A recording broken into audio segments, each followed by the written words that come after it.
Dengan mengambil momen 30 September ini, yaitu hari pengkhianatan terhadap Pancasila, maka kami dari tim advokasi masyarakat anti kebohongan atau TAMAK yang merupakan kuasa hukum dari Habib Rizik Syihab dan kawan-kawan dengan ini menyampaikan hal-hal sebagai berikut.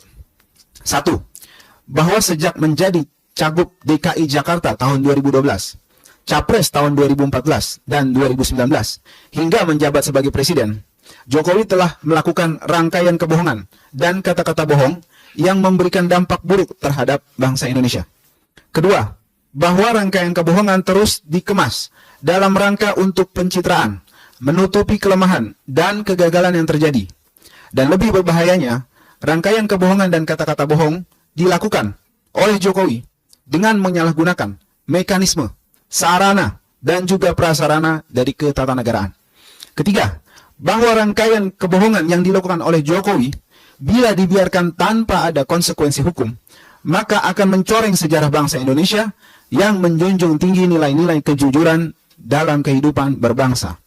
Oleh karenanya, kami sebagai warga negara yang tergabung dalam koalisi masyarakat anti kebohongan mengambil sikap tegas dengan mengajukan G30S Jokowi atau gugatan 30 September terhadap Jokowi. 4. Bahwa gugatan tersebut berisi fakta-fakta tentang rangkaian kebohongan Jokowi yang diantaranya 1.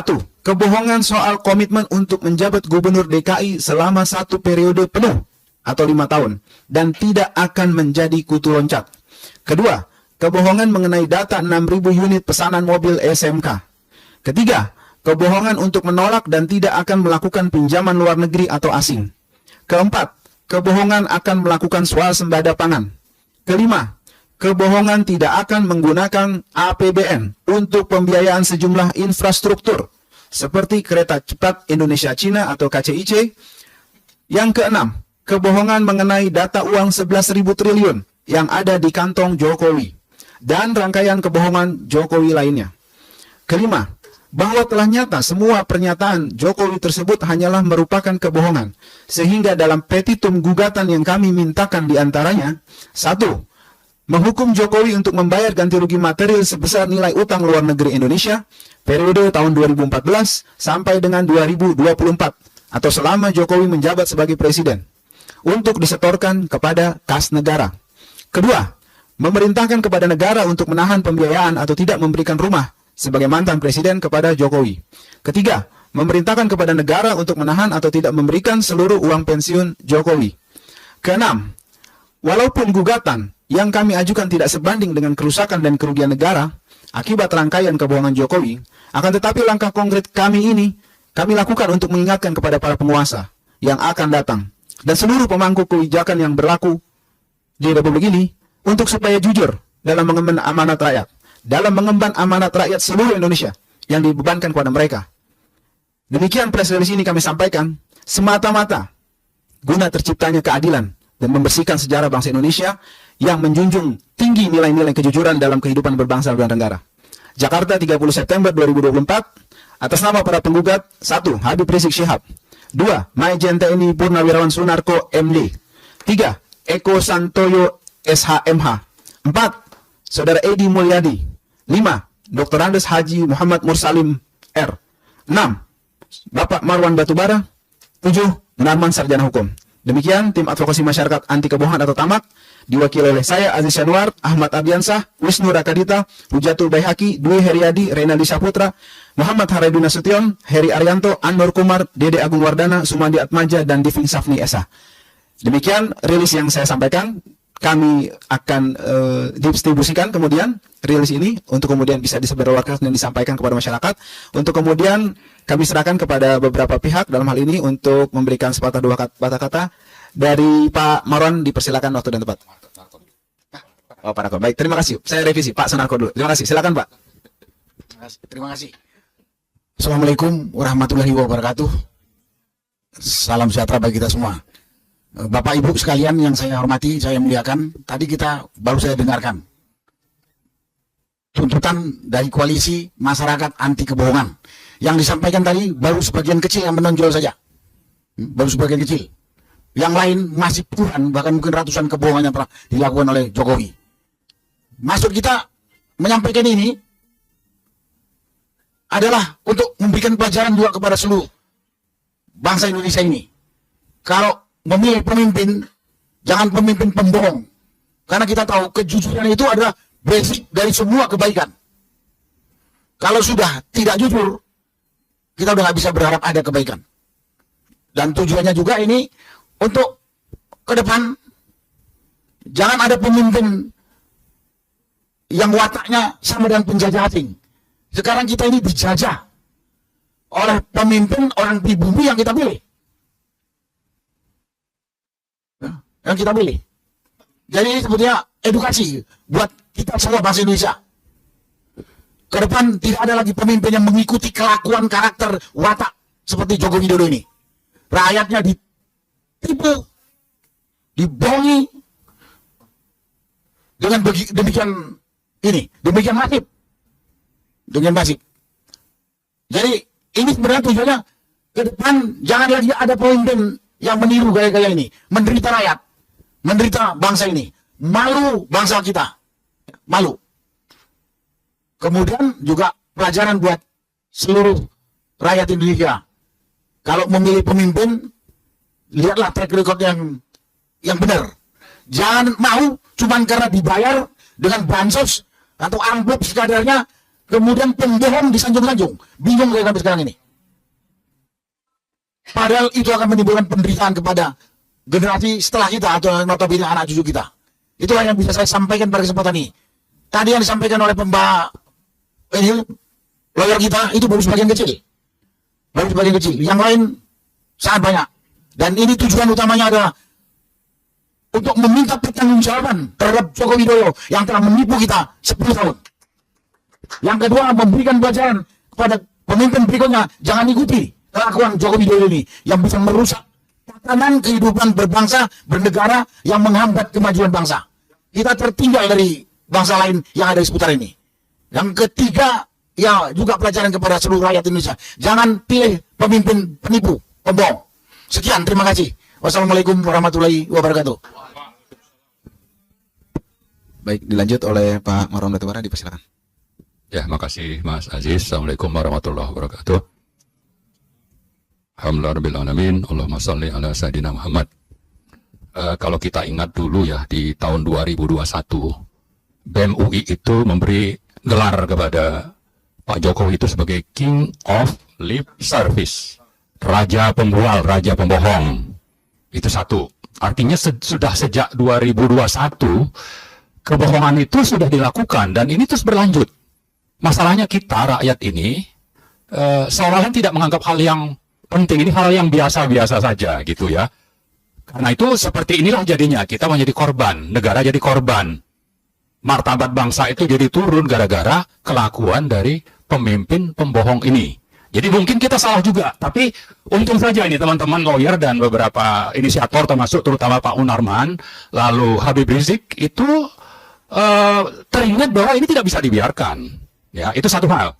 Kemudian yang kedua, dengan adanya gugatan ini, sebetulnya kita ingin juga mengingatkan ada kebohongan itu yang bisa menjadi delik pidana. Ya, karena itu yang berikutnya yang perlu kita suarakan adalah bahwa bukan sekedar kita lapor lalu jadi isu publik, tapi juga ini ingin dilanjutkan kepada proses hukum. Ya, apalagi kalau digabungkan dengan apa yang sudah dilakukan petisi 100 sejak bulan Juli 2023, kita sudah menyuarakan agar Presiden Jokowi ini dimakzulkan. Ya, istilah sopannya itu menurut konstitusi dimakzulkan. Tapi makin ke sini karena semakin parah, maka yang kita suarakan sekarang adalah tangkap dan adili. Ya, karena apa? Karena selama setahun lebih sampai sekarang dan mungkin sampai tanggal 20 Oktober dia aman untuk lengser. Tapi karena memang pembohong dan banyak mengkhianati konstitusi, maka lengsernya itu tidak selesai hanya sampai lengser, lalu nanti tinggal dan dapat tanah katanya sampai 1,2 hektar ya. Presiden yang lain itu paling 500 meter persegi itu jatah untuk pensiun presiden itu. Ini sampai sekian luasnya begitu. Nah, saya kira justru jangan sampai tinggal di situ, tapi kita berharap karena memang mengkhianati konstitusi terutama, itu harus masuk penjara. Gitu ya. Nah, kemudian salah satu lagi yang perlu kita ingatkan tentang kebohongan itu, dia di 2018, 2019 pernah mengatakan bahwa keluarganya, anaknya itu akan tidak terjun ke politik. Nah, ternyata huru-hara terakhir ya sampai bulan Maret 2024 atau Oktober 2023 itu kejahatan konstitusional yang dilakukan Jokowi itulah untuk anaknya. Anaknya supaya bisa jadi Wapres, dan sudah berhasil. Lalu Kaisang, nah untung ini ada yang melawan sehingga Kaisang tidak bisa menjadi calon kepala daerah. Tapi fakta bahwa pembohong ini sudah menunjukkan bahwa dia ingin melanjutkan kekuasaan lewat anak-anaknya, dan ini saya kira kita lebih lanjut nanti berangkat dari kebohongan ini dan berbagai fakta di lapangan, kita mau supaya Gibran pun tidak dilantik. Karena ada pelanggaran-pelanggaran hukum yang menjadi delik menurut konstitusi, sehingga dia tidak pantas dan tidak legitimate untuk dilantik. Nah, jadi saya kira itu mungkin tambahannya. Kalau bicara tadi soal daftar kebohongan seperti yang disebutkan Pak Sunarko, itu saya juga cukup banyak. Di sini juga ada nih kebohongan Jokowi nih di buku ini ya, tentang korupsi Ahok. Lalu juga ada tentang katanya mau memberantas mafia minyak yang waktu itu menterinya Sudirman Said, dan tim pengusutnya itu yang menyelidiki kejahatan itu Faisal Basri yang sudah almarhum. Itu ditemukan misalnya oleh auditor dari Australia ada pelanggaran, dan ini oleh Sudirman diusulkan untuk diproses secara hukum ke KPK, tapi justru Jokowi yang menghalangi laporan dari auditor ini untuk tidak lanjutkan. Padahal kalau itu dilanjutkan bisa menangkap mafia minyak itu misalnya. Nah, itu juga contoh bagaimana bohong dan hipokritnya Jokowi. Jadi cukup banyak, saya kira tidak perlu kita bahas. Yang penting ini sudah menjadi pengetahuan publik untuk nanti terus kita suarakan.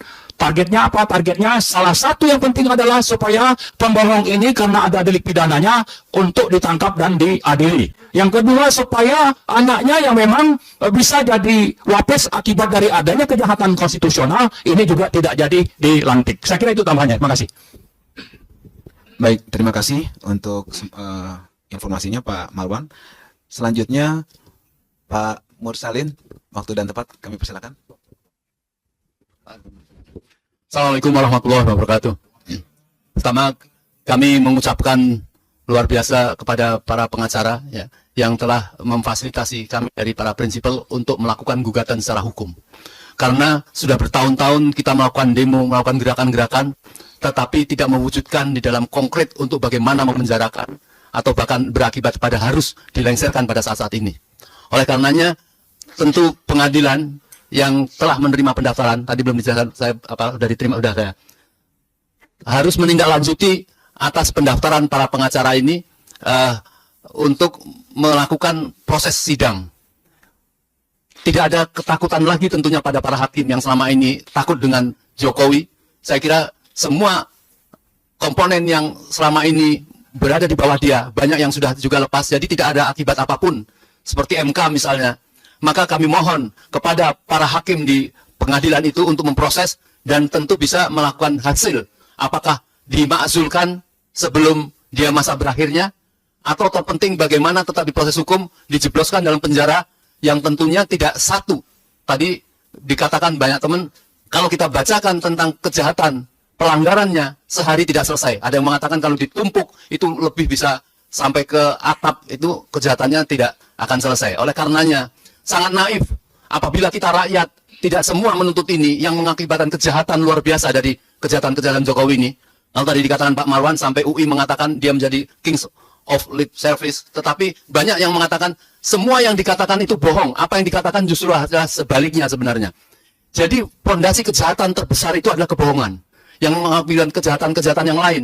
Dan pertanyaan saya kira yang menjadi puncak tuntutan pada masyarakat, bahwa negara kita ini sudah dikuasai, tanahnya itu hampir lebih di atas 50% yang diperoleh secara ilegal. Ini yang harus dikembalikan kepada masyarakat, tentu dengan proses-proses penipuan dengan adanya PSN yang PSN tidak melalui prosedural. Saya sangat setuju dengan apa orasi dari Bapak Munarman beberapa waktu yang lalu. harus kita telusuri. Misalnya salah satunya kepada Erlangga. Kita harus datang dari mana dia mempunyai hak memberikan izin-izin itu. Apakah betul-betul itu melalui proses yang sudah dilegalkan, misalnya melalui tender, apakah melalui mengajukan melihat FS yang dianggap strategis kemudian diputuskan pada mereka. Ini harus diusut. Apabila itu ternyata ilegal, maka rakyat harus mengambil alih. Pemerintah harus membagi-bagikan pada rakyat yang sedang miskin, tidak punya tempat tinggal, memberikan tanah-tanah jutaan hektar kepada para orang-orang yang tidak berhak, dan dia bertepuk tangan atas kejahatan itu karena dia bisa menguasai para petinggi-petinggi. Saya kira harus meninjau kembali ya para pimpinan-pimpinan yang memberikan izin-izin, terutama BPN-BPN yang mudah memberikan kepemilikan secara ilegal itu. Nah, ini harus kita tuntut pada saat-saat ini supaya tidak menjadi beban pada presiden yang akan datang. Kami mendengar misalnya pelarangan Gerindra terhadap Presiden Jokowi menghentikan ekspor pasir. Saya kira itu bagus. Tapi jangan sampai kemudian nanti diberikan kepada kolega-koleganya juga. Misalnya Hasim Jayakusumo. Ini jangan sampai. Ini peringatan. Jadi ini yang harus menjadi masa-masa baik pemerintahan yang akan datang. Semua kejahatan-kejahatan Jokowi harus dihentikan. Dan tentunya untuk menjadi jera maka Jokowi dan keluarga yang terlibat di dalam kejahatan itu. Dan orang-orangnya yang juga mendorong-dorong itu. Dan menjadi pelajaran bagi partai-partai yang menyebabkan dia percaya diri karena didukung oleh partai-partai yang bersombong-sombong. Partai itu merasa dia didukung oleh rakyat, dia mendapatkan sekian persen dari perolehan suara rakyat. Padahal rakyat itu memberikan kuasa kepada partai itu bukan untuk memberikan kekuasaan apa saja yang dia lakukan, tetapi partai itu harus melakukan keadilan untuk rakyat. Tetapi semua partai sekarang di belakang Jokowi ini sangat biadab. Ya, saya kira ini yang harus menjadi perbaikan ke masa yang akan datang. Mungkin itu yang dari saya. Assalamualaikum warahmatullahi wabarakatuh.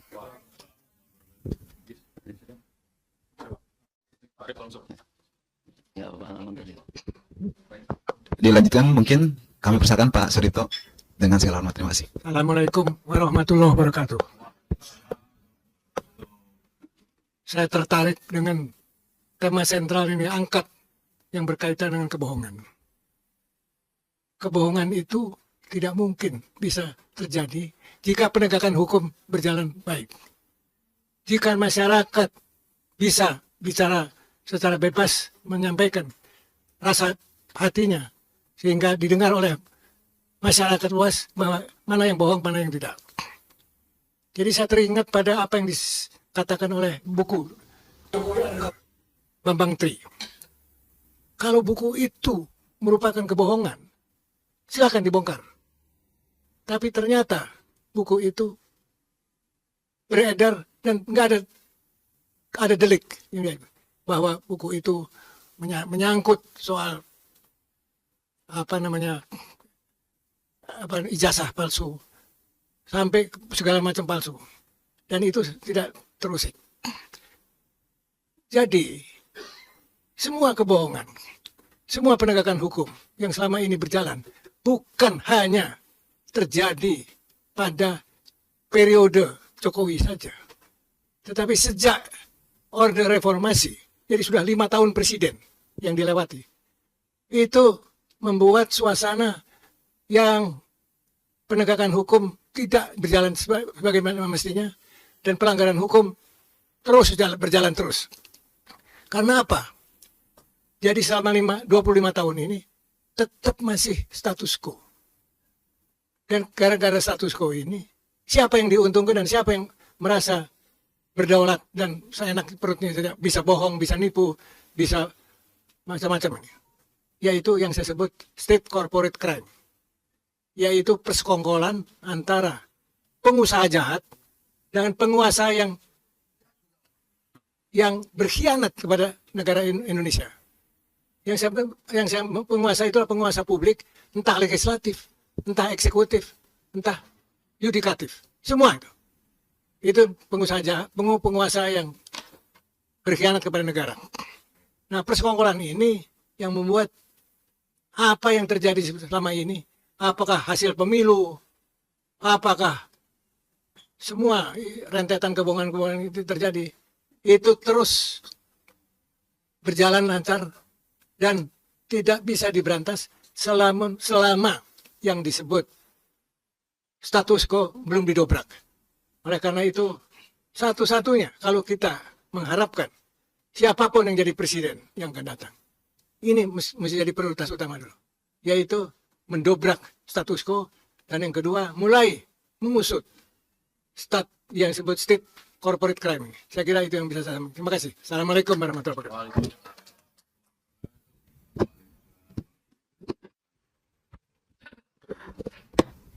Baik, perlu saya informasikan juga, alhamdulillah tadi gugatannya sudah kita sampaikan di Pengadilan Negeri Jakarta Pusat, kemudian diterima dengan nomor 611. Jadi sudah resmi diterima, tinggal nanti prosesnya kita tunggu dari pihak pengadilan, proses dari formil pengadilan tersebut nanti. Baik, mungkin dari rekan-rekan atau teman-teman kalau ada yang mau ditanyakan, silakan. Terima kasih. Ya, silakan Mas Arif.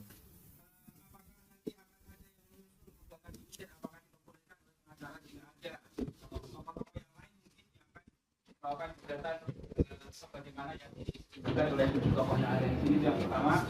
Terus yang kedua tadi juga sudah disebutkan nomor gugatannya, dan setelah itu prosesnya kira-kira menunggu berapa lama supaya kita mendapatkan waktu kapan diterima di pengadilan dan kemudian menjadi sidang di pengadilan.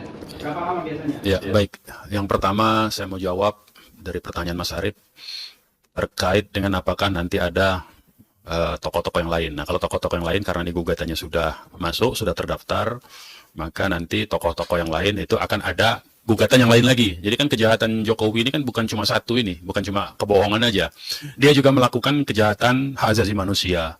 Dia juga melakukan kejahatan pelanggaran terhadap hak sipil dan politik. Dia juga melakukan kejahatan terhadap perampasan tanah-tanah rakyat melalui PSN. Itu banyak sekali sebetulnya ya pelanggarannya. Dan nanti tokoh-tokoh yang lain itu akan menggunakan perkara yang lain lagi. Jadi kita bertuju ini untuk sementara fokusnya tadi seperti dikatakan oleh Pak Suripto, tema besarnya itu adalah tentang kebohongannya dulu. Kebohongannya udah banyak, apalagi yang kejahatan-kejahatan yang lainnya ya. Itu satu. Nah, yang kedua terkait dengan persidangan, proses persidangan ini biasanya antara 3 minggu sampai dengan 4 minggu. Itu baru kita dapat jadwal sidang pertamanya. Nah, nanti yang menarik ini mungkin dari sekarang perlu kita beritahukan kepada masyarakat bahwa yang kita gugat ini adalah Jokowi secara pribadi sebagai warga negara Indonesia yang kebetulan dia menggunakan mekanisme ketatanegaraan untuk melakukan rangkaian kebohongannya, kan begitu. Nah, karena dia seorang warga negara yang menggunakan instrumen-instrumen ketatanegaraan untuk melakukan kejahatan dan berupa kebohongan, ya, maka nanti yang wajib datang, jadi dia tidak bisa, kalau dia sebagai presiden digugat, maka dia bisa menunjuk jaksa agung untuk mewakilinya, ya kan? Atau dia bisa menunjuk Menteri Hukum dan HAM, atau dia bisa menunjuk orang-orang KSP, kantor sekretariat kepresidenan. Nah, ini karena dia sebagai pribadi yang digugat, maka dia harus hadir nanti. Nah, secara pribadi. Nah, karena itu nanti dalam proses awal itu ada nama yang disebut dengan dalam sistem pengadilan itu adalah proses mediasi. Nah, proses mediasi itu langsung ketemu antara pihak tergugat dengan pihak penggugat langsung. Nah, pihak penggugat langsung itu tanpa diwakili oleh kuasa hukum. Nah, jadi nanti kita akan bertuju ini akan berhadapan langsung dengan Jokowi kalau dia berani datang. Ya, kalau dia banci, nggak mau datang, nggak berani datang, ya berarti kita ngadepin meja kosong tuh nanti, ya. Tapi tidak apa-apa, kita tunggu karena itu nanti akan diberi oleh hakim waktu untuk mediasi namanya. Tetapi itu hanya kita akan lihat nanti jadwal mediasinya dimulai itu nanti mungkin kita bisa dapat kabar dari pengadilan negeri ini, pengadilan negeri Jakarta Pusat ini mungkin sekitar 3 atau 4 minggu ke depan.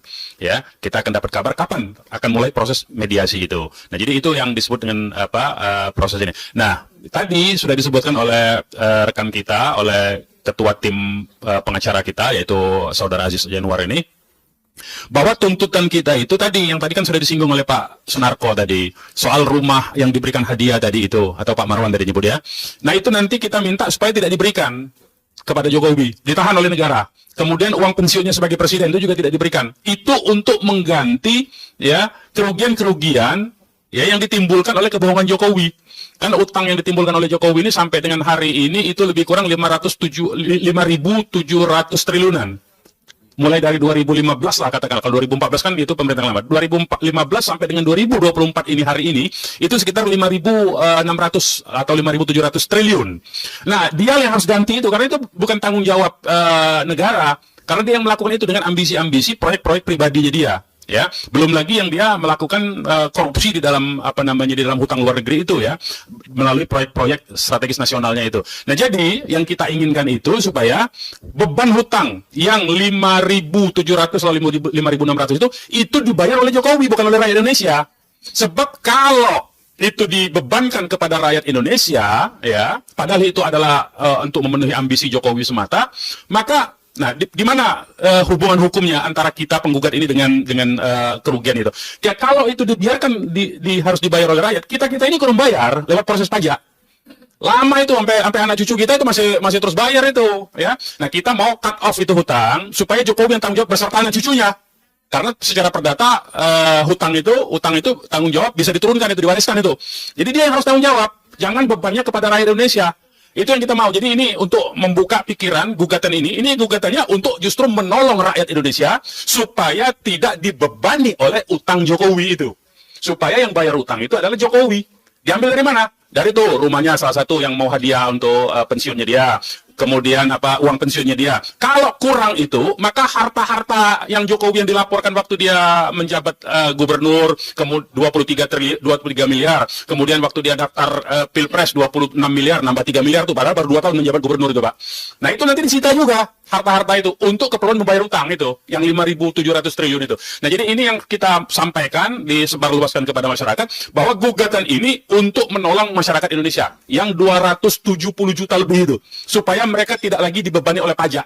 Karena pajak-pajak ini makin hari makin membebani kalau itu dibiarkan hutang-hutang itu. Nah, jadi itu target pertama kita sebetulnya ya. Jadi supaya masyarakat tidak terbebani segala macam. Nah, nanti urusan yang pidana, urusan lain-lain itu urusan yang perkara lain. Nanti kita ajak tim tokoh-tokoh yang lain untuk mengajukan gugatan-gugatan atau laporan-laporan pidana. Kita sudah siapkan sebetulnya ya. Tapi nanti itu kalau diumumkan sekarang ya ketahuan keenakan dia dong ya. Jadi kita diam-diam aja dulu seperti sekarang. Atau tiba-tiba kita daftarkan, kita masukkan gugatan, kan udah jadi itu. Nah, mau tidak mau ini harus diproses oleh pengadilan. Kalau diproses akan diprosesin oleh pengadilan, tapi kita tidak tahu hasilnya. Tapi kalau diproses, pengadilan wajib menerima, mengadili setiap perkara yang didaftarkan. Itu pengadilan ya. Dan ini sifatnya perdata. Jadi sekali lagi target kita supaya pengadilan memutuskan, jadi tidak ke lain-lain, supaya pengadilan memutuskan ya tanggung jawab utang yang dilakukan oleh Jokowi itu dibebankan kepada Jokowi, bukan kepada rakyat Indonesia, bukan kepada negara, bukan kepada APBN. Ya, itu banyak sekali itu. Termasuk utang-utang kereta Cina, kereta cepat Cina ya, macam-macam lah, IKN segala macam ya, yang tadi katanya janjinya tidak ucapannya. Kebohongannya itu dia ngomong tidak akan menggunakan APBN, tetapi kemudian ternyata menggunakan APBN. Nah, itu salah satu bentuk saja, ya. Tapi banyak lagi yang nanti akan di persidangan, nanti akan kita bongkar semua bentuk-bentuk kebohongannya itu. Tadi seperti kata Pak Mursalin, itu kalau ditumpuk kebohongannya itu, kalau kata Pak Narko, sampai mana, Pak? 1 hari jelasnya nggak jelas. Nggak jelas ya. Nggak jelas. Dan kalau ditumpuk berkasnya? Kata Koji Dudin sampai bulan. Nah, jadi itu yang nanti akan menjadi seru di pengadilan ketika kita menghadirkan saksi-saksi itu. Nanti semua ahli-ahli dan saksi-saksi akan kita hadapkan di pengadilan untuk memaparkan bentuk-bentuk bukti-bukti kebohongan yang dilakukan oleh Jokowi selama 2012. Jadi bukan saja selama dia menjabat presiden. Jadi sejak 2012 nih. Karena 2012 dia sudah berbohong tuh. 2012 itu apa? SMK. Katanya diwawancara di acara Economic Challenge waktu itu ya, di salah satu TV itu ya. Katanya sudah ada pesanan 6.000, sudah uji emisi, nanti harganya lebih murah. Sampai hari ini kita nggak lihat tuh mobilnya di jalan. Sudah bisa produksi. Sudah bisa produksi, betul. 200. Betul. Bannya aja nggak ada di produksi. Atau mungkin mobilnya saking hebatnya itu, mungkin mobilnya nggak kelihatan, saking hebatnya jalannya itu di atas udara mungkin ya. Jadi tidak ada di jalanan, mungkin di udara itu mobilnya. Mungkin saking hebatnya teknologi itu. Jadi itu hal-hal yang seperti itu yang mungkin yang jelas berupa kebohongan. Jadi sejak 2012 tuh kebohongan itu ya. Nah, itu diantara. Jadi itu lebih kurang yang mau kita clearkan dan mau kita sampaikan ke masyarakat Indonesia terkait dengan apa yang kita lakukan. Jadi banyak misalnya yang menuduh cari kerjaan, cari segala macam. Enggak, kita mau menyelamatkan masyarakat Indonesia supaya tidak terbebani oleh utang, pembayaran utang melalui pajak yang pembayarannya itu sampai dengan bisa 50 sampai 70 tahun bisa ke anak cucu kita yang membayar itu nanti. Demikian dari saya. Baik, terima kasih.